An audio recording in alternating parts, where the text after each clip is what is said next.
Fala pessoal, estou de volta para falar da rodada do último fim de semana. Tivemos muitos jogos, decisões, bons jogos, alguns jogos bastante desequilibrados.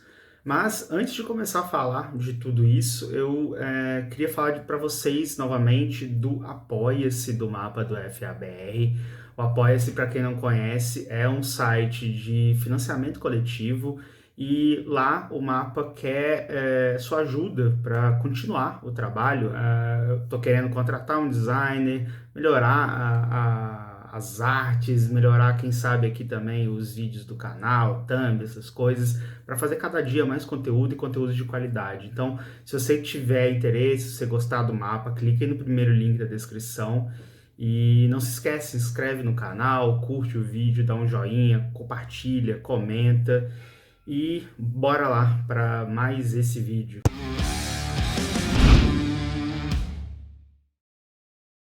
Bom, vou começar pelo jogo que eu fui esse fim de semana, depois de mais de 6 meses, voltei a um jogo. O último que eu tinha ido foi a final da Liga MGFL lá em 2021, que foi entre Cruzeiro e Galo Futebol Americano. E agora Cruzeiro e Nova Serrana Forget se enfrentaram pelas semifinais do Gerais Ball. O Cruzeiro venceu por 23-14, foi um jogo bem próximo do que a gente esperava, muito do que era esperado, um jogo pegado, um jogo até certo ponto equilibrado. E eu gostei de ver o ataque do Cruzeiro, o ataque do time melhorou um pouco com relação aos últimos jogos. Agora ele é coordenado pela Isabela Ravaiani, pela Bela, uma amiga minha de longa data, desde o começo ali no Piratas da Serra. E ela assumiu isso depois da saída do head coach Marcus Herford, que foi para a Alemanha.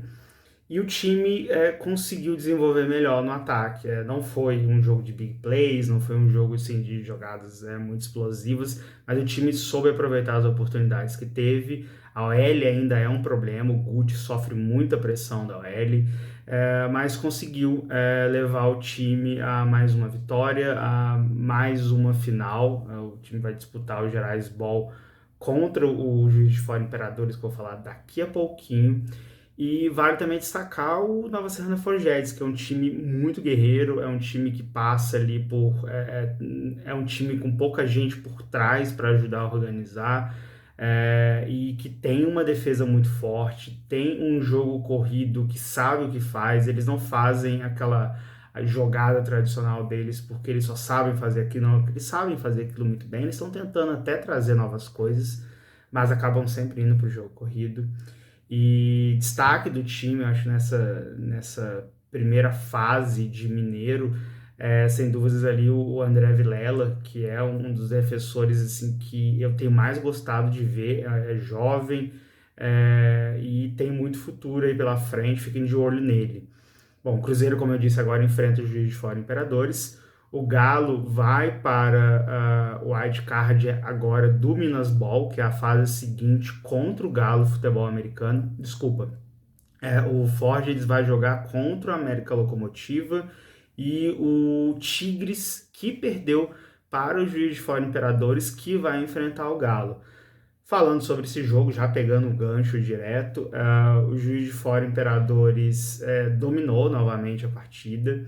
O Tigres fez um jogo melhor do que do duelo anterior, quando foi assim, um massacre, não em questão de pontos, mas questão de dominância do Imperadores.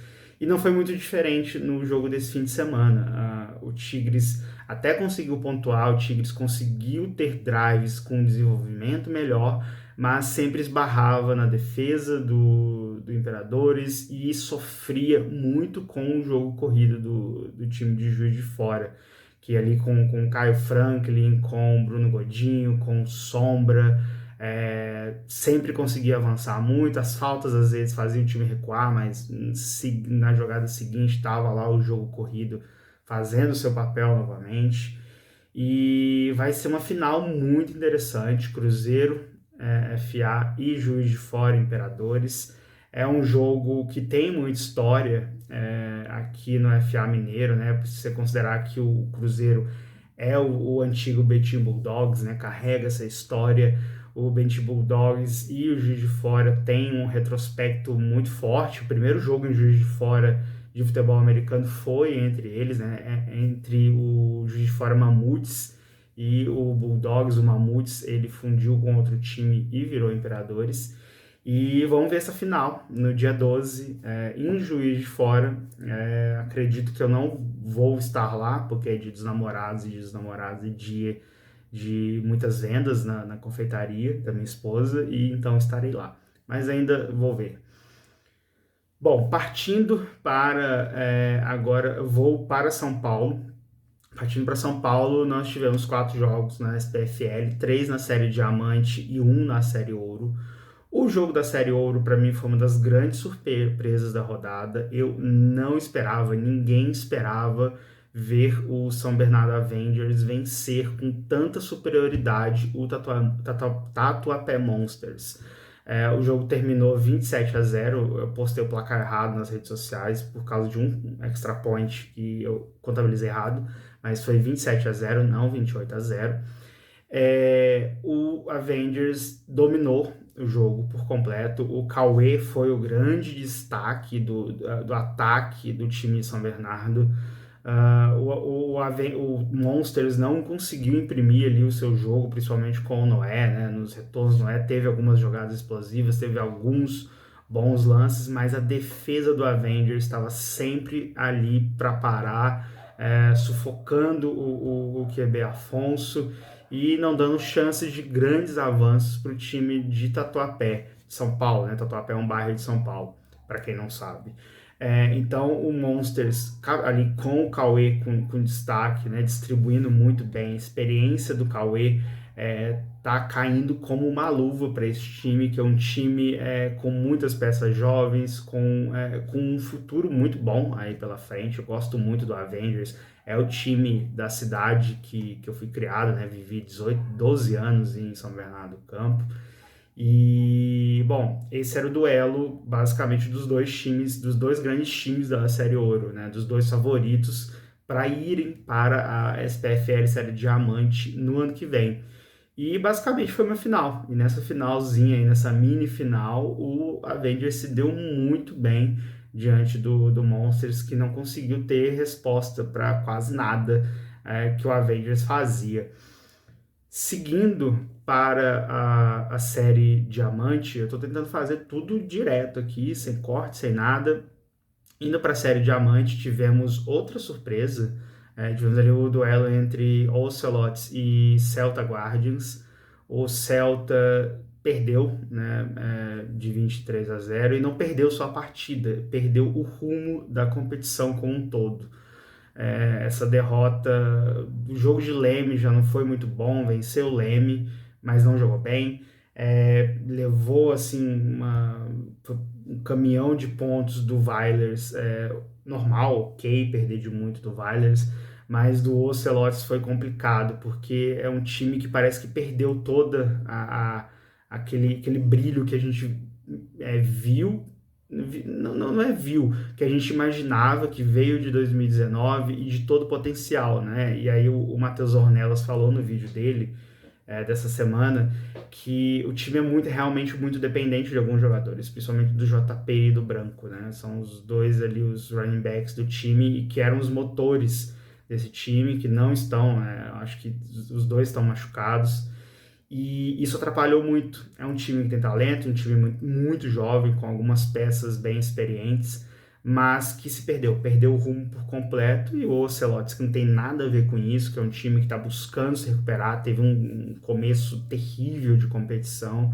É um time que para mim também ainda falta muito para melhorar, mas nesse jogo soube fazer ali o beabá para vencer. Ali o Derão assumiu de novo ali a titularidade do time e conseguiu levar o Ocelotes a mais uma vitória. O Ocelotes está 2-2 na competição, assim como o Celta, e entra na briga pelos playoffs, o que parecia distante algumas semanas atrás para o Ocelotes.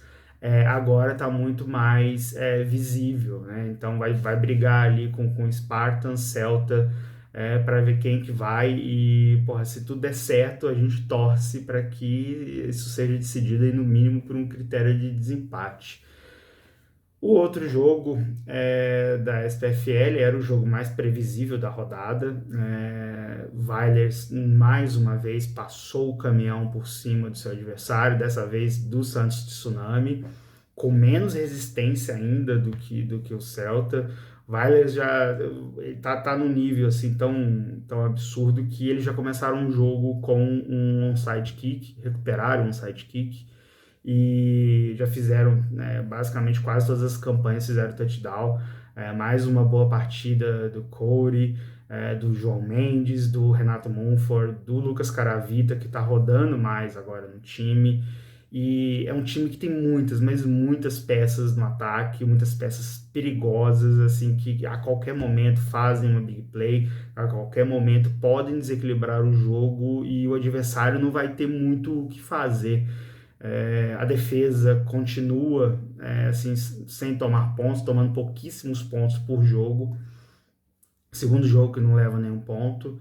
Ainda, assim, de fato, não enfrentou nenhum grande adversário que faça jus a chamar a defesa, né, ali de melhor do país, mas o ataque faz, porque mesmo jogando, tem muitos times aí com bons ataques jogando contra times fracos e que estão sofrendo, o que não está acontecendo com o Vailers. E esse time é uma máquina. Eu quero ver agora, tô torcendo muito para um Rhinos daqui a algumas, quem sabe aí numa final, pegar o Moura Lacerda também, quem sabe um Corinthians também, Corinthians dá muito trabalho. É um time que parece não temer nada, não temer ninguém, e por isso é bom pra caramba, né? É um time, quem sabe aí, um novo time para assumir ali o posto de grande time do cenário nacional. O Santos é aquilo que eu venho falando sempre, né? É um time que vai sofrer, tá sofrendo na SPFL, vai sofrer na D1 do Brasileirão, não tem muito o que fazer, não tem boas peças, não que não seja um time esforçado, tá se esforçando, fez até algumas boas jogadas nesse jogo, mas é um time que tá muito aquém dos times que ele vai enfrentar ao longo do ano.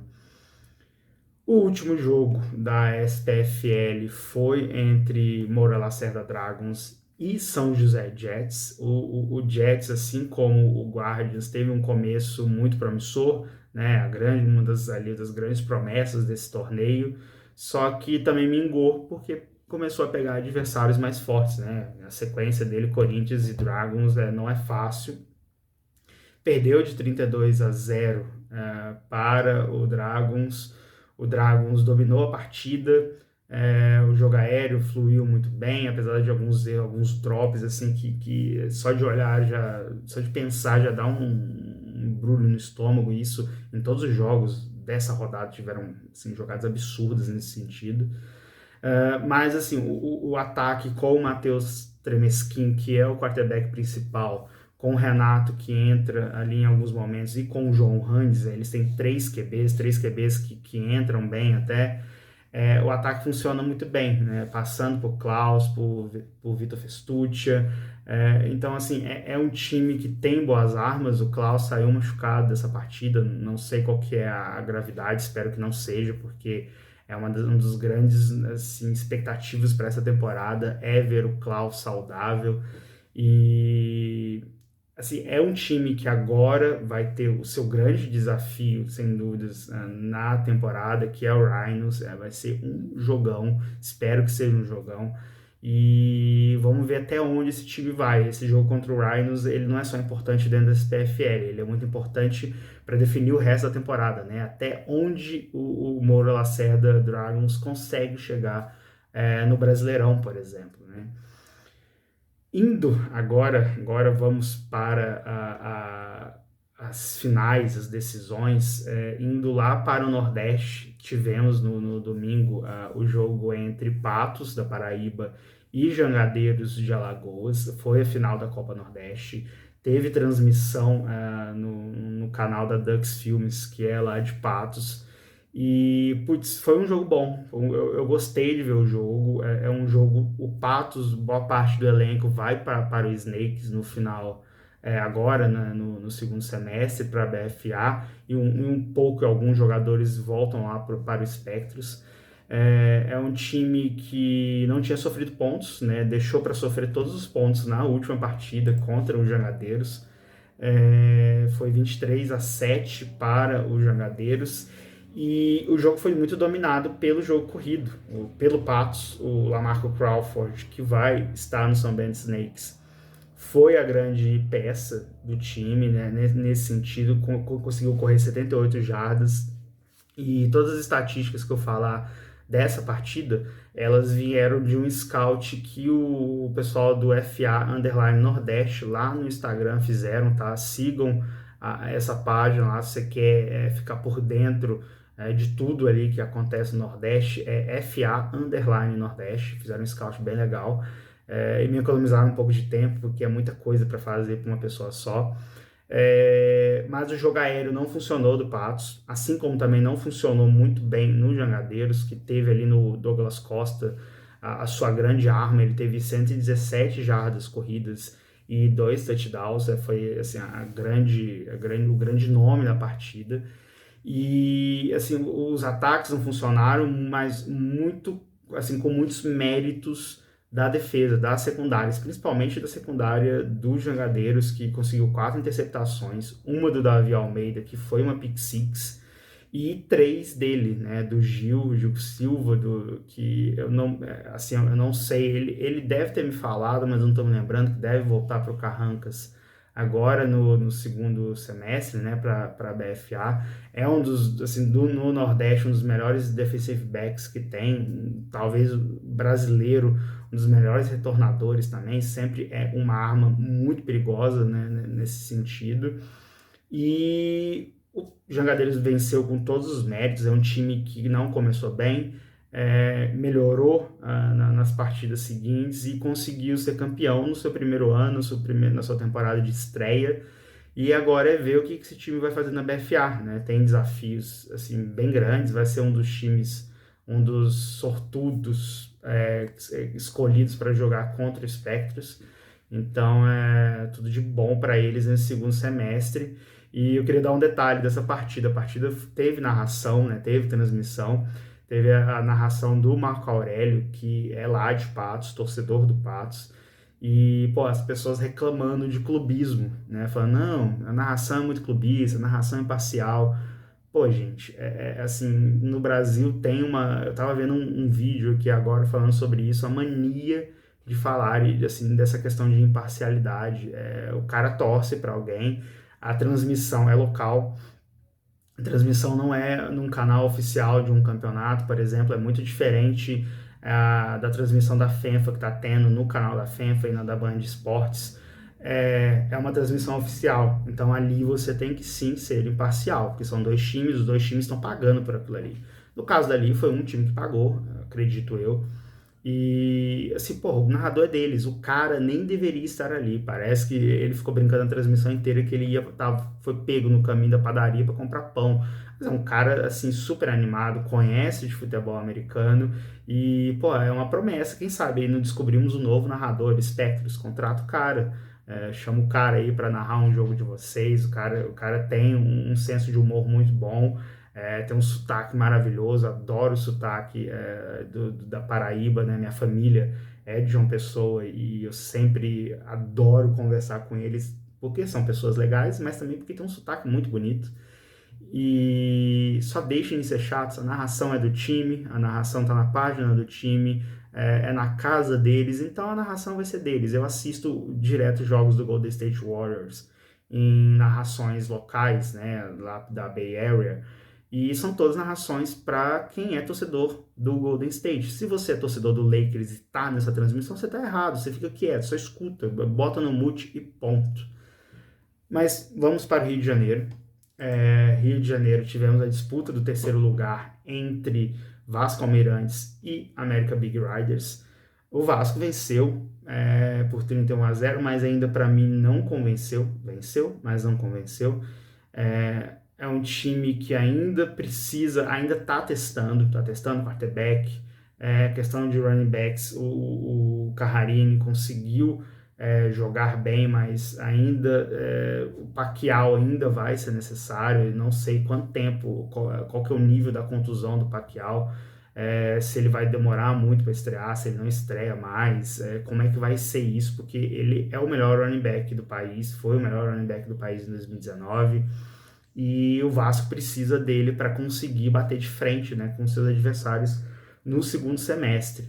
O Big Riders é um time novo, é um time em formação, é um time com peças jovens e peças um pouco mais experientes, ainda erra mais do que acerta, o que é normal. Infelizmente, vai ser jogado ali na jaula com os Leões na BFA, e isso é ruim para quem está em desenvolvimento, eu já falei isso outras vezes, mas é um time que está tentando, né? É um time de tradição no feminino, nas praias, né? Desde lá de Saquarema, né? Desde o Carioca Ball, Saquarema Ball.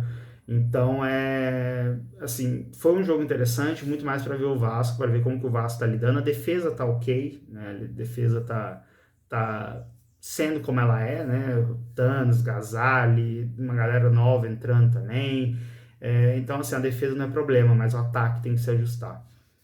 Afinal, né, usando aí o bordão do Merlin Calazans na transmissão, a escolinha de futebol americano é campeã carioca, né? De escolinha de futebol americano a campeão carioca, foi assim que ele falou. E a RFA cometeu o crime novamente, como aquele velho trocadilho, né? Pegou o Rio de assalto. De fato, isso aí, inquestionável. Venceu o Vasco na primeira partida de forma inquestionável e venceu o Flamengo também mesmo sem pontuar, sem fazer nenhum touchdown, foi superior ao Flamengo. O Patrick do Tom me mandou as estatísticas, assim, número de jardas, número de first downs, tudo no time foi muito superior. Então, assim, as defesas jogaram melhor do que os ataques, a RFA avançou melhor, conseguiu chegar mais próximo da endzone em mais oportunidades, mas todas as vezes foi parado pela defesa do Flamengo, que também está bem.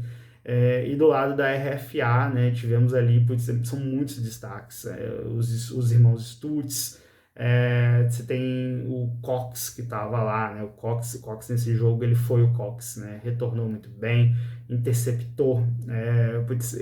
Assim, ver o Cox jogando é muito bacana. A última interceptação dele foi a que sacramentou o jogo.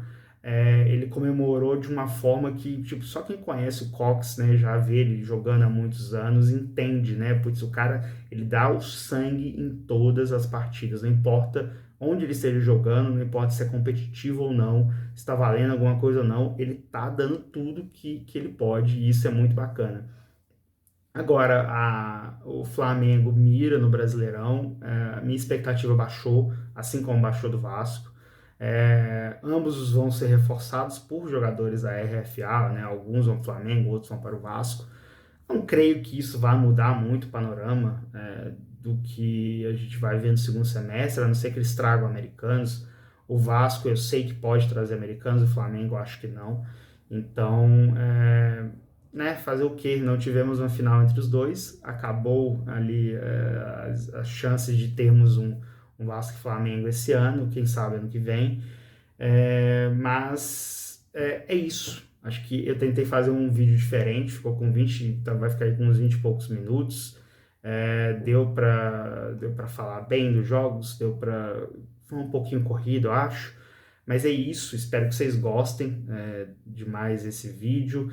Não se esqueçam de clicar aí no primeiro link e dar uma olhada no nosso Apoia-se, dar uma moral pro trabalho que eu tenho feito aqui. Eu continuo falando no plural, sendo que sou só eu. Sigam a gente nas redes sociais, Instagram, Twitter, Facebook. Também curtam, se inscrevam no canal, compartilhem, comentem. E eu espero ver vocês mais vezes ao longo das próximas semanas. Estou tentando gravar mais vídeos de assuntos diferentes. E em breves mais conteúdos e mais novidades por aí. E tchau, tchau.